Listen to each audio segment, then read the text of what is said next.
But pro-Palestinian activists staged a sit-in at Liverpool Street station in London last night in protest at Israel's war with Hamas. That's right.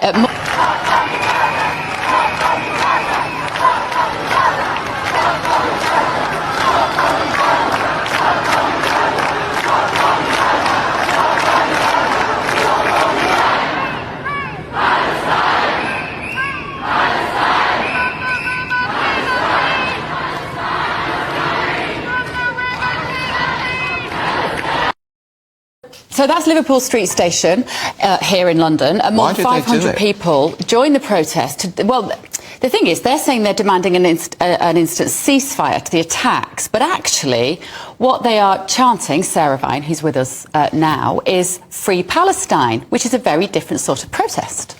Well, the thing is, what really surprises me about so many of these protests, which seem to be supporting Hamas, I mean, I'm not, not everybody there will be, of that ilk, but there are a lot of people at these protests who are openly supporting Hamas, wearing pictures of people with, parachutes and chanting understood Hamas slogans. Is that so many of them are women? It's very... And in fact, this group was organised... People listening on the radio, that I would say that protest is dominated by women. And it was organised by something called the Sisters of something or other. And it really upsets me, the fact that so many women seem to be supporting a group of people who just went into civilian houses and just raped and tortured other women. I mean, and also let's not forget and killed their babies. Yes, and also let's not forget that Hamas are funded by Iran. And we've just had last week another young girl died in a hospital in Iran, having been beaten up by the morality police, who were also, as it happens, women. I think as a woman, it's very disturbing, this sort of anti-woman feeling from women. It's just really bizarre. I just don't understand it. I guess they would argue that so many of the lives currently being lost in Gaza because of the bombing are children. Like, Gaza has a disproportionate number of under 18s who live there. But I agree with you, Sarah, because what I'm not hearing necessarily is calls for a ceasefire. This is very much a political rally, dealing with an issue that, for the vast majority of people in this country, feels a very long way away. And I don't think it is a long way away. I mean, I think when you strip everything back, if this is about the right of Israel to exist, and it's about the right of Israel's citizens to not have incursions into their land, the whole time. If you don't think that Israel has a right to exist, that's a separate thing.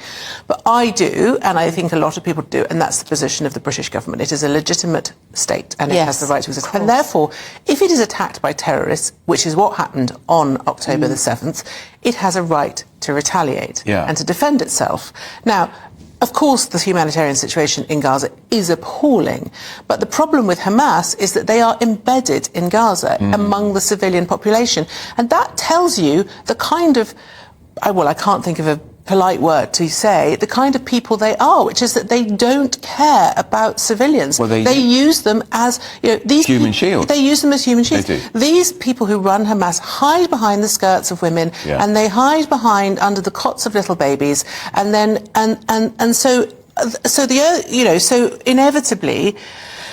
And they do it on purpose because then it makes Israel look like big bad baby killers. How do we marry this idea that we've got to have the right to free demonstrations and protest with the idea that it has to be conducted within the rule of the law, and you can't incite hatred. It's the other day the police were taking down stickers of missing Israeli children in London and Manchester, and they were taking down perfectly innocent posters saying this child is missing because they were worried about creating. I mean, you can't pander to sort of terrorist sympathisers. It's just say about the police it's a red line. That, though, Sarah. The police are doing that. I just, they think that's what their bosses want. They think that's what their bosses want. That's the worry. It means that they're frightened, doesn't it? Exactly. And we see in Paris people are having Stars of David put on their doors. And Jewish citizens in Britain are really frightened. I think the most terrifying footage that I've seen this week was at the airport in Russia when the flight arrived from Tel Aviv, and hundreds, potentially thousands of people had stormed the airport and were surrounding the aeroplane. If anybody had got off that plane, they would have been lynched.